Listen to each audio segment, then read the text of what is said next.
પવિત્રતા એ ત્રીજું ચરણ. જ્યાં પવિત્રતા છે ત્યાં ધર્મ છે.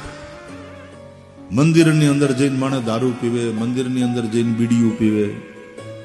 અરે મંદિરની અંદર આપણે જોડા લઈને પ્રવેશ નથી કરતા. દારૂની અને નોન વેજની તો વાત ક્યાં, ધૂમ્રપાન ઇત્યાદિ પણ નથી કરતા.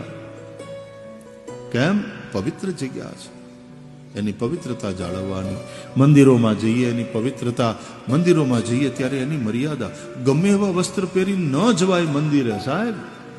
રાષ્ટ્રપતિને મળવા જવું જ બરમુડા પહેરીને નથી જવાતું. એક વિવેક હોય છે. રાષ્ટ્રપતિને મળવા જાવ ન્યા બરમુડા ટી શર્ટ પહેરીને ન જવાય. એનો એક ડ્રેસ કોડ હોય છે, પ્રોટોકોલ હોય છે.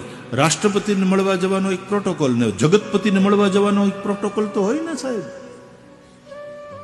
એટલે મંદિરે શું પહેરીને જવાય? મારી બેન દીકરીઓને મારે ખાસ સમજાવવું છે, ટપારવી છે અને સમજાવવી છે કે બેટા ગમે તે પહેરીને ન જવાય મંદિરમાં, ગમે તે પહેરીને ન જવાય સાધુ સંતો પાસે. એક મર્યાદા, એક પવિત્રતા.